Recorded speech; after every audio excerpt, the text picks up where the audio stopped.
Pessoal, graça e paz. O tópico de hoje é: o que o evangelista precisa saber?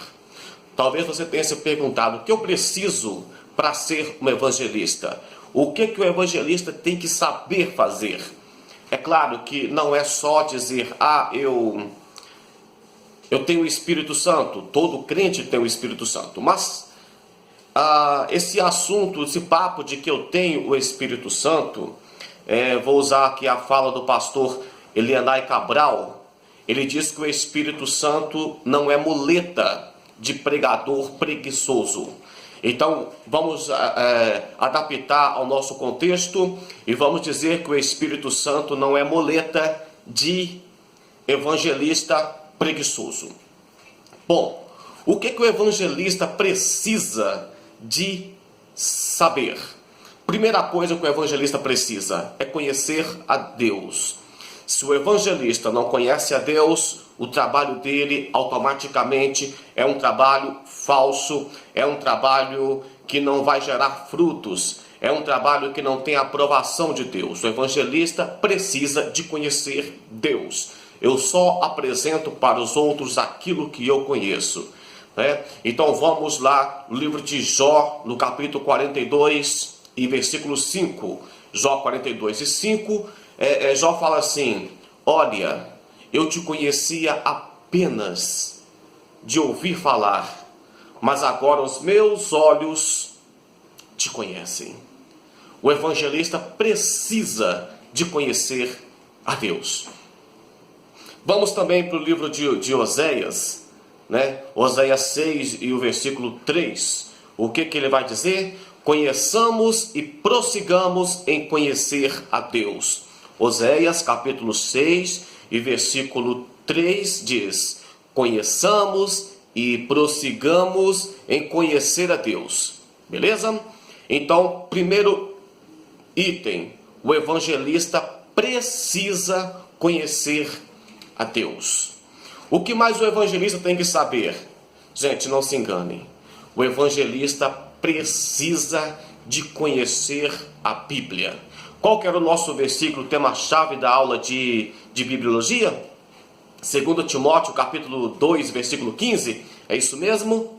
2 Timóteo 2,15 diz assim: procura apresentar-te a Deus como obreiro aprovado, que não tem de que se vergonhar e que maneja bem a palavra da verdade. Então o obreiro precisa manejar bem a palavra da verdade. É uma ordem bíblica, é um ensinamento bíblico. O evangelista precisa de saber, de conhecer a palavra de Deus.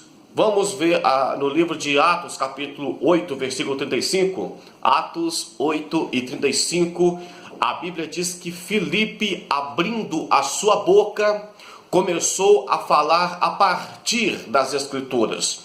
Então, se você não sabe o que falar, se você não sabe o que fazer, se você não sabe, não tem recursos para falar com as pessoas, não sabe aproximar das pessoas, a palavra de Deus, ela é um bom recurso.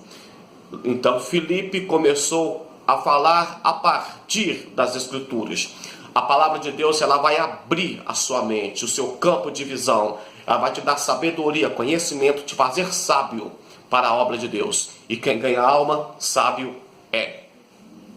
Terceira coisa que o evangelista precisa de saber.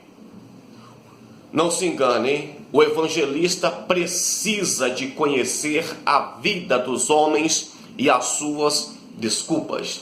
Tem até aquele texto polêmico, que Deus não deu o ministério de evangelizar para os anjos, mas deu para os homens. Por quê?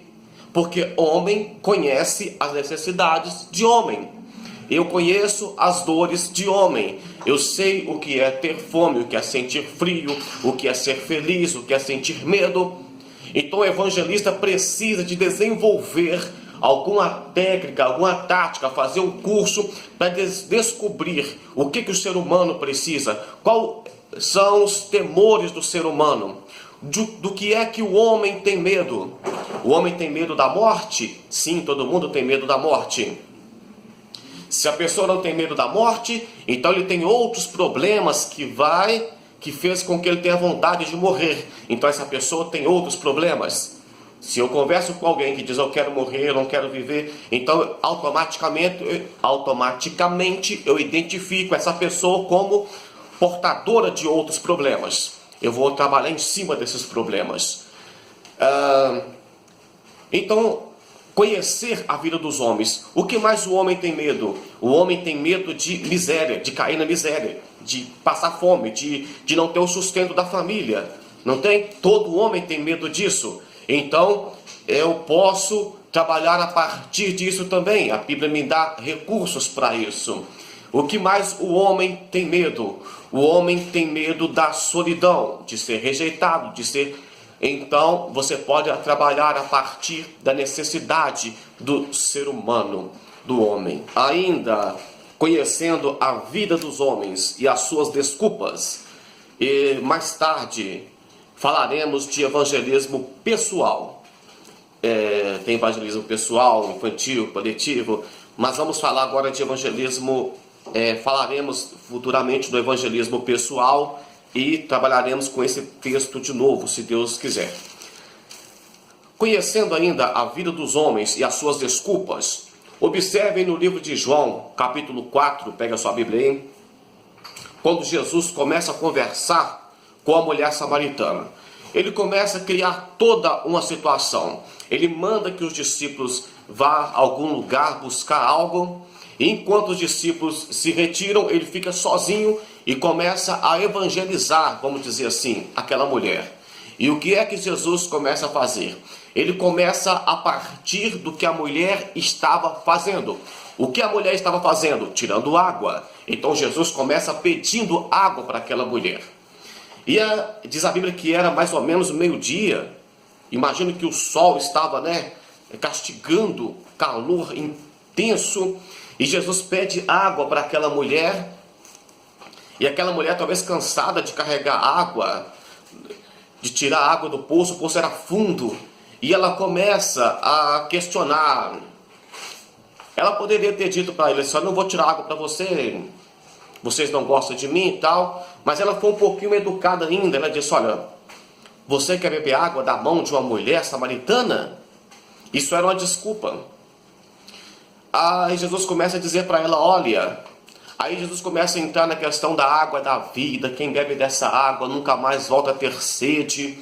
E Jesus começa a partir do que eles estavam fazendo, a partir, o ponto de início da conversa foi a água. Foi a água do poço. Mas Jesus começa a dizer para aquela mulher da água da vida, da fonte da vida, da geração da vida, do autor da vida, que é Deus. Então Jesus começou... E aquela mulher sempre tinha desculpas, que o poço era fundo, que ela era samaritana. E Jesus fala para ela assim, olha, vai lá, chama o teu marido. Ela diz, olha, eu não tenho marido. Como diz, não vou chamar ninguém. Então Jesus, conhecendo a vida dos homens e as suas desculpas, Jesus diz para ela assim, você não tem marido. Já tivestes, vamos ler aqui? O João capítulo 4, 16 diz assim, disse-lhe Jesus, vai e chama o teu marido e vem cá. A mulher respondeu e disse, não tenho marido. Disse-lhe Jesus, disseste bem, não tem marido. Porque tiveste 5 maridos, e agora o que tens não é teu marido. Isso disseste com verdade. Disse-lhe a mulher, Senhor, vejo que és profeta, nossos pais adoravam nesse monte. Aí aquela mulher já começa a voltar, porque Jesus conhecia a desculpa do ser humano. Então futuramente estaremos trabalhando uma lista de desculpas, as desculpas mais comuns que as pessoas utilizam para não ouvir a palavra de Deus. É interessante que o evangelista conheça essas desculpas do ser humano. E por último, o evangelista precisa de conhecer as seitas diversas. Tem muitas seitas, mas tem as principais. Por exemplo, tem seita que não vai ser um problema para nós. Por exemplo, tem muitas seitas que elas não utilizam a Bíblia. Tem muitas seitas que elas não importam conosco. Eles não estão nem aí para o que a gente pensa. Mas tem algumas seitas que eles vão fazer questão de questionar. Por exemplo, eu já tive problema com pessoas dentro de hospital, eu evangelizando as pessoas, fazendo um serviço de capelão, voluntário, e algumas pessoas já começou a me questionar dentro do hospital. Não era paciente, era familiar de paciente, era parente. E quando aquela pessoa começou a me questionar no hospital, automaticamente eu já identifiquei a seita que ela fazia parte. Sei que é uma das piores seitas que tem para o cristianismo, embora também tenha nome de cristianismo, de cristão, mas é uma das piores seitas. Automaticamente eu já me identifiquei, já sabia quem que era e já comecei a trabalhar para que aquela conversa tivesse um fim, porque eu sei que essas pessoas costumam ser até mesmo agressivas quando você começa a mostrar para eles conhecimento bíblico.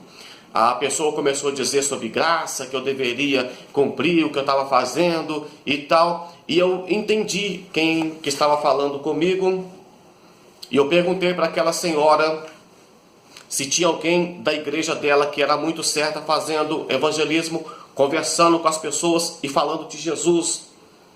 E aquela pessoa disse que não fazia esse tipo de serviço. Eu disse, realmente não faz. Inclusive a senhora, para estar falando de Jesus comigo, deveria estar com um véu na cabeça. Porque vocês não podem falar de Jesus sem véu, não é? As mulheres, não é assim na igreja de vocês? Vocês pregam muito para crente. E eu não vou ficar perdendo meu tempo com pessoas do nível da senhora. Me dá licença. E para não gerar mais problemas, você tem que identificar o tipo de seita. Era uma pessoa de uma seita muito perigosa, que não estuda, não conhece Bíblia e só conhece a parte que vai prejudicar, que vai confundir a cabeça, principalmente de pessoas que não estão ainda madura na fé e que não lê Bíblia, e que não conhece a Bíblia, e que não conhece Deus também. Porque quando você conhece Deus, Ele te leva a conhecer a Bíblia. E quando você conhece Deus e a Bíblia, você não é pego na cilada de nenhuma seita. Eu vou ler um versículo para vocês aqui, só para fechar esse tópico aqui do que o evangelista deve saber. Está em 2 Timóteo, esse aqui, 2 Timóteo, capítulo 4. 1 Timóteo 4, 1 e 2, diz assim: mas o Espírito expressamente diz que nos últimos tempos apostatarão alguns da fé, dando ouvido a espírito enganadores e doutrina de demônio. Isso é espírito enganador e é doutrina do demônio. Pela hipocrisia de homens que falam mentira, tendo cauterizado a sua própria consciência. Eles falam tanto aquela mentira que eles acabam acreditando na mentira que eles falam. Então, a palavra de Deus diz aqui, em 1 Timóteo, capítulo 4, versículo 1 e 2, confere na Bíblia de vocês, que nos últimos tempos, no nosso tempo, algumas pessoas apostatariam da fé e dariam ouvido à doutrina de demônio e de espíritos enganadores. Não seja levado por essa pessoa. Deus te abençoe. Até mais.